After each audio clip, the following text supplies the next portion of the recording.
Ontem o mundo estava ocupado em seus prazeres, e os próprios filhos de Deus estavam se despedindo com alegria dessas festividades. Mas esta manhã tudo mudou. O anúncio solene de que fala o profeta foi proclamado em Sião. O jejum solene da Quaresma, o tempo da expiação, a aproximação do grande aniversário da nossa redenção, tudo isso se aproxima. Despertemo-nos, pois, e preparemo-nos para o combate espiritual.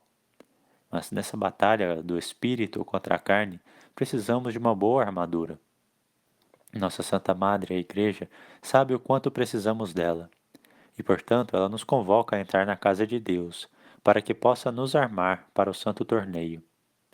O que é esta armadura, nós sabemos de São Paulo, que assim a descreve. Tende os vossos rins cingidos com a verdade, e tendo a couraça da justiça e os pés calçados com a preparação do Evangelho da paz. Em todas as coisas, tomando o escudo da fé.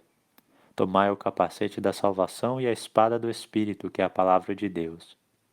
O próprio príncipe dos apóstolos também nos dirige essas palavras solenes. Cristo, tendo sofrido na carne, sede também armados com o mesmo pensamento. Estamos entrando hoje em uma longa campanha de guerra, mencionada pelos apóstolos. 40 dias de batalha, 40 dias de penitência. Não nos tornaremos covardes se nossas almas puderem ser impressionadas com a convicção de que a batalha e a penitência devem ser realizadas. Ouçamos a eloquência do rito solene que abre a nossa quaresma. Vamos para onde nossa mãe nos leva, isto é, para a cena da queda. Os inimigos com os quais temos que lutar são de dois tipos, internos e externos. O primeiro são as nossas paixões. O segundo são os demônios. Ambos foram trazidos a nós pelo orgulho, e o orgulho do homem começou quando ele se recusou a obedecer ao seu Deus. Deus perdoou o seu pecado, mas ele o puniu. O castigo era a morte, e esta era a forma da sentença divina. Tu és pó, e ao pó hás de voltar. Ah, se tivéssemos lembrado disso. A lembrança de que somos, do que somos e do que devemos ser, teria verificado aquela rebelião altiva que tantas vezes nos levou a quebrar a lei de Deus. E se, para o futuro, perseverarmos em lealdade a Ele, devemos nos humilhar, aceitar a sentença e encarar esta vida presente como um caminho para a sepultura.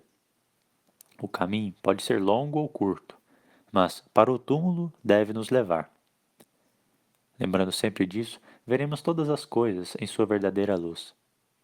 Amaremos aquele Deus que se dignou colocar seu coração em nós, apesar de sermos criaturas da morte. Odiaremos com a mais profunda contrição a insolência e a ingratidão com que passamos tantos de nossos poucos dias de vida, isto é, em pecado, contra o nosso Pai Celestial. E estaremos não apenas dispostos, mas ansiosos por passar por esses dias de penitência, que Ele tão misericordiosamente nos dá, para reparar a sua justiça ofendida. Este foi o motivo que a Igreja teve para enriquecer a sua liturgia com o rito solene ao qual vamos assistir esta manhã.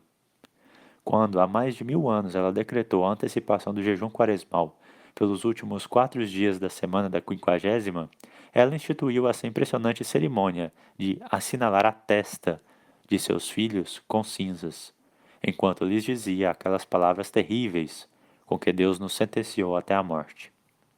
Lembra-te, homem, que és pó, e ao pó hás de voltar. Mas o uso das cinzas como símbolo de humilhação e penitência é muito anterior à instituição a que nos referimos. Encontramos menção frequente disso no Antigo Testamento. Jó, embora um gentio, aspergiu sua carne com cinzas, para que, assim humilhado, ele pudesse propiciar a misericórdia divina. E isso foi 2000 anos antes da vinda de nosso Senhor. O profeta real nos fala de si mesmo, que misturou cinzas com seu pão, por causa da ira e indignação divinas. Muitos desses exemplos podem ser encontrados nas Sagradas Escrituras, mas tão óbvia é a analogia entre o pecador, que assim significa sua dor, e o objeto pelo qual ele a significa, que lemos tais casos sem surpresa. Quando o homem caído se humilha diante da justiça divina, que sentenciou seu corpo a retornar ao pó, como ele poderia expressar mais apropriadamente a sua contrita aceitação da sentença do que aspergindo a si mesmo ou a sua comida com cinzas, que é pó?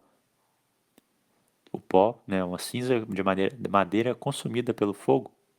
Este sincero reconhecimento de ser ele mesmo apenas pó e cinzas é um ato de humildade. E a humildade sempre lhe dá confiança naquele Deus que resiste aos soberbos e perdoa os humildes. É provável que, quando se instituiu pela primeira vez essa cerimônia da quarta-feira da semana da quinquagésima, não se destinasse a todos os fiéis, mas apenas àqueles que tivessem cometido algum daqueles crimes pelos quais a Igreja infligia penitência pública. Antes de começar a missa do dia, eles se apresentavam na igreja, onde o povo todo estava reunido. Os sacerdotes receberam a confissão de seus pecados e depois os vestiram de pano de saco e aspergiram cinzas sobre as suas cabeças. Após essa cerimônia, o clero e os fiéis prostravam-se e recitavam em voz alta os 7 salmos penitenciais. Uma procissão na qual os penitentes andavam descalços, depois seguiam em seu retorno para a igreja, o bispo dirigia essas palavras aos penitentes: Eis que vos expulsamos das portas da igreja por causa de seus pecados e crimes, como Adão, o primeiro homem, foi expulso do paraíso por causa de sua transgressão. O clero, então, cantava vários responsórios, tirados do livro do Gênesis, nos quais se mencionava a sentença pronunciada por Deus, quando condenou o homem a comer seu pão no suor de seu rosto, pois a terra foi amaldiçoada por causa do pecado. As portas foram então fechadas, e os penitentes não deveriam passar pela soleira até a quinta-feira santa, quando deveriam vir e receber a absolvição.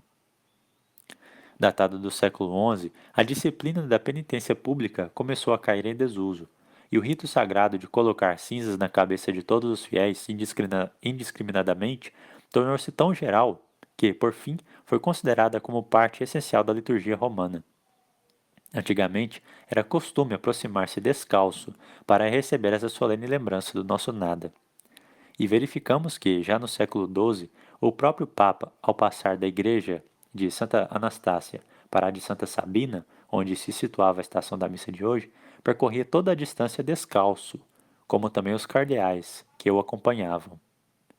A igreja já não exige essa penitência exterior, mas ela está tão ansiosa como sempre que a cerimônia sagrada na qual estamos prestes a assistir produz em nós os sentimentos que ela pretendia transmitir por essas cerimônias quando a instituiu.